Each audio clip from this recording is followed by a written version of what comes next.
இராணுவத்தினரால் உறுதிப்படுத்தப்பட்டுள்ள தமிழ் மக்களின் பாதுகாப்பு மஹிந்த அணியின் நம்பிக்கை. ஆசிரியர் சேவைக்கான போட்டி பரீட்சை வர்த்தமானியில் அநீதி, சஜித் பிரேமதாசா தெரிவிப்பு. ராஜபக்சர்கள் போல் மக்களை நாங்கள் ஒடுக்க மாட்டோம், நலிந்த ஜேதிச உறுதி. கிளீன் ஸ்ரீலங்கா வேலை திட்டம் ஆரம்பம். மூதூரில் காட்டு யானைகளின் அட்டகாசம், மக்கள் பாதிப்பு. தங்க முலாம் பூசப்பட்ட கலசங்கள் திருட்டு, 2 சந்தேக நபர்கள் கைது. அரசாங்கம் வெளியிட்ட வர்த்தமானியில் கிழக்கு மாகாணம் புறக்கணிப்பு. தையிட்டி திசவிகாரையின் காணி உரிமம் தொடர்பில் விகாராதிபதி விடுத்துள்ள கோரிக்கை.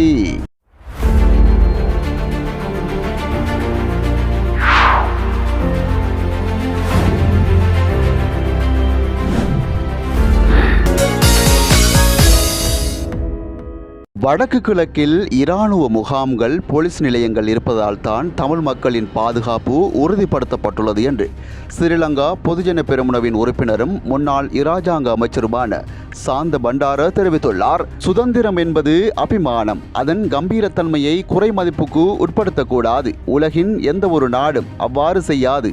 ஆனால் இலங்கையில் தேசிய மக்கள் சக்தியின் ஆட்சியின் கீழ் சுதந்திரத்தின் கம்பீரத்தன்மையை இல்லாமல் போயுள்ளது. செலவுகளை கட்டுப்படுத்துகின்றோம் என்ற போர்வையில் அபிமானம் இல்லாமல் ஆக்கப்பட்டுள்ளது. படையினரின் வீரதீர செயல்கள் பற்றி பேசப்படவில்லை. நாட்டில் இன்று அவசரகால சட்டம் நடைமுறையில் உள்ளது. இந்த நிலையில் இலங்கையின் 78வது சுதந்திர தினத்தன்று வடக்கு கிழக்கில் கருப்பு கொடியேற்றப்படுகிறது. இதற்கு எதிராக முன்னெடுக்கப்பட்ட நடவடிக்கை என்ன? வடக்கு கிழக்கில் இராணுவ முகாம்கள், போலீஸ் நிலையங்கள் இருப்பதால் தான் தமிழ் மக்களின் பாதுகாப்பு உறுதிப்படுத்தப்பட்டுள்ளது. அங்கு சில இராணுவ முகாம்கள் அகற்றப்பட்டுள்ளன. எஞ்சியவற்றையும் அகற்றினால் போலீசாரையும் அகற்றுமாறு கோருவார்கள் என அவர் குறிப்பிட்டுள்ளார். புத்தர் சிலைகளில் இருந்த தங்க முலாம் பூசப்பட்ட கலசங்கள் திருடிய 2 சந்தேக நபர்கள் இன்று நாவலப்பிட்டி போலீசாரால் கைது செய்யப்பட்டுள்ளனர். பிலிமத்தலாவை பகுதியைச் சேர்ந்த 45 மற்றும் 50 வயதுடைய 2 சந்தேக நபர்களை இவ்வாறு கைது செய்யப்பட்டுள்ளதாக போலீசார் தெரிவிக்கின்றனர். நாவலப்பிட்டிய கெட்டப்புலவ விகாரையில் உள்ள புத்தர் சிலையின் நெற்றியில் இருந்த கலசங்களை முச்சக்கர வண்டியில் வந்த 2 பேர் திருடிச் சென்றதாக கிடைக்கப்பட்ட முறைப்பாட்டின் அடிப்படையில் இந்த விசாரணை முன்னெடுக்கப்பட்டது. அதனைத் தொடர்ந்து நாவலப்பிட்டி போலீசார் விகாரையில் பொருத்தப்பட்டிருந்த பாதுகாப்பு கேமரா காட்சிகளை பயன்படுத்தி சந்தேக நபர்களை கைது செய்துள்ளனர்.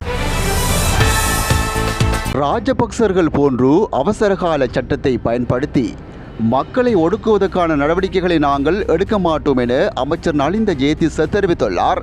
ஊடகங்களிடம் கருத்து தெரிவிக்கும் போதே அவர் இவ்வாறு குறிப்பிட்டுள்ளார். நாம் கடந்த கால அரசுகள் செய்தபடி அவசரகால சட்டத்தை மக்களின் உரிமைகளை அடக்குவதற்காக பயன்படுத்த மாட்டோம்.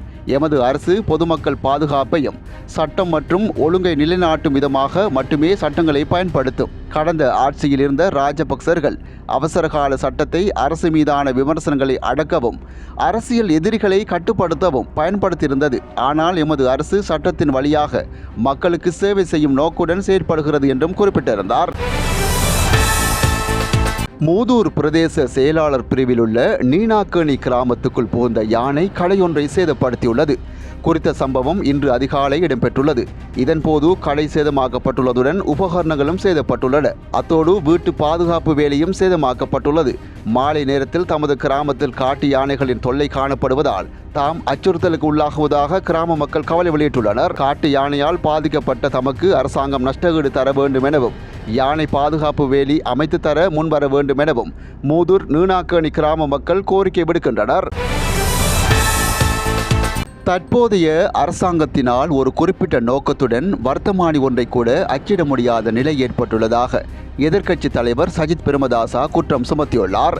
ஆசிரியர் சேவைக்கான போட்டி பரீட்சைக்காக வெளியிடப்பட்டுள்ள வர்த்தமானி அறிவித்தலில் 2025 ஜூன் 30ஆம் தேதிக்கு முன்னர் பட்டப்படிப்பை நிறைவு செய்தவர்களே தகுதியுடையவர்கள் என குறிப்பிடப்பட்டுள்ளது. இந்த தீர்மானத்தில் அதற்கு பின்னர் பட்டப்படிப்பை முடித்த பெருமளவான இளைஞர் யுவதிகளுக்கு பாரிய அநீதி இழைக்கப்பட்டுள்ளதாக சஜித் சுட்டிக்காட்டியுள்ளார். 2025 டிசம்பர் மாதம் வரை பட்டப்படிப்பை நிறைவு செய்த அனைவருக்கும் ஆசிரியர் சேவை பரீட்சைக்கு தோற்றக்கூடிய வகையில் இந்த வர்த்தமானி திருத்தப்பட வேண்டும் என எதிர்க்கட்சித் தலைவர் சஜித் பிரேமதாச தெரிவித்துள்ளார். கிளீன் ஸ்ரீலங்கா தேசிய வேலை திட்டத்துக்கு இணைவாக முன்னெடுக்கப்படும் அருணுத்தொர தேசிய வாசிப்பு மேம்பாட்டு திட்டத்தின் கீழ் மேல் மாகாணத்தில் தேர்ந்தெடுக்கப்பட்ட 10 உள்ளூராட்சி மன்றங்களுக்கு நடமாடும் நூலக வாகனங்களை வழங்கும் நிகழ்வு இடம்பெற்றுள்ளது. இந்த நிகழ்வு நேற்று ஜனாதிபதி அலுவலகத்தில் இடம்பெற்றுள்ளதாக தெரிவிக்கப்படுகிறது. இதன்போது திட்டத்தின் முதற்கட்டத்தின் கீழ் நவீன வசதிகளுடன் கூடிய 10 நடமாடும் நூலக வாகனங்கள் மற்றும் 9300 புத்தகங்கள் பகிர்ந்தளிக்கப்பட்டுள்ளன. அத்துடன் கிளீன் ஸ்ரீலங்கா செயலகம் நிதி ஒதுக்கீடுகளை வழங்கியுள்ளதுடன் மேல் மாகாண சபையின் உள்ளூராட்சி திணைக்களம் இந்த திட்டத்தினை நடைமுறைப்படுத்துகிறது. இந்த வேலை திட்டத்தின் மூலம் பிரதேச மட்டத்திலான வாசிப்பு பழக்கத்தை ஊக்குவிப்பதற்கும் நூலக வசதிகளை பொதுமக்களின் இருப்பிடங்களுக்கே கொண்டு செல்வதற்கும் எதிர்பார்க்கப்படுவதாக ஜனாதிபதி ஊடகப் பிரிவு தெரிவித்துள்ளது. சட்டவிரோதமாக கட்டப்பட்ட தையிட்டி திஸ்ஸ விகாரையின் அமைவிட காணியின் உரிமையாளர்கள் தமது காணி உரிமத்தை நைனாதீவு நாகதீப விகாரையின் பேருக்கு மாற்றம் செய்தால் அந்த காணியை உரிமையாளர்களின் பேருக்கு உரிமை மாற்ற வழங்க தயாராக இருப்பதாக நைனாதீவு நாகதீப விகாராதிபதி தெரிவித்துள்ளதாக அகில இலங்கை மக்கள் எழுச்சி கட்சியின் செயலாளர் அருள் ஜெயேந்திரன் தெரிவித்துள்ளார். பாதிக்கப்பட்ட காணி உரிமையாளர்களின் கோரிக்கைக்கு அமைய இன்று நைனாதீவு நாகதீப விகாராதிபதியை நேரில் சென்று சந்தித்த போதே அவர் மேற்கண்டவாறு கூறியதாக அவர் குறிப்பிட்டுள்ளார். இதன்போது தேரரிடம் எழுத்து மூலம் தையிட்டி விகாரைக்குரிய காணியை சட்டவிரோதமாக கட்டப்பட்ட காணிக்கு பதிலாக அதே அளவான காணியை விகாரை காணியிலிருந்து காணி உரிமையாளர்களுக்கு உரிமம் மாற்றி எழுதி தர வேண்டும் என காணி உரிமையாளர் சார்பில் கோரிக்கை விடுத்தோம். அதற்கு தேரர் தர முடியும், ஆனால் சட்டவிரோத விகாரை காணி உரிமையாளர்கள் தங்கள் காணியை நாகதீப விகாரை பேரில் எழுதி தர வேண்டும், மாறாக அவர்கள் அதனை எழுத்து மூலம் எழுதி தர வேண்டும் என்று கூறியுள்ளார். பட்டதாரிகள் ஆசிரியர் சேவையில் உள்ளிருப்பதற்கான வெளியிடப்பட்ட வர்த்தமானியில் கிழக்கு மாகாணம் புறக்கணிக்கப்பட்டுள்ளதாக மட்டக்களப்பு மாவட்ட வேலையற்ற பட்டதாரிகள் சங்கம் தெரிவித்துள்ளது. தமக்கான நியமனங்களை உறுதிப்படுத்தி அரசாங்கம் நடவடிக்கை எடுக்க வேண்டும் எனவும் இதன்போது கோரிக்கைகள் முன்வைக்கப்பட்டுள்ளன. இன்று மட்டு ஊடக அமையத்தில் நடைபெற்ற ஊடகவியலாளர் சந்திப்பின் போதே இவ்வாறு தெரிவிக்கப்பட்டுள்ளது. இதன்போது கருத்து தெரிவித்த சங்க உறுப்பினர்கள் மட்டக்களப்பு மாவட்ட வேலையில்லா பட்டதாரிகள் என்று சொல்வதை விட ஏமாற்றப்பட்டவர்கள் என்றே சொல்ல வேண்டும்.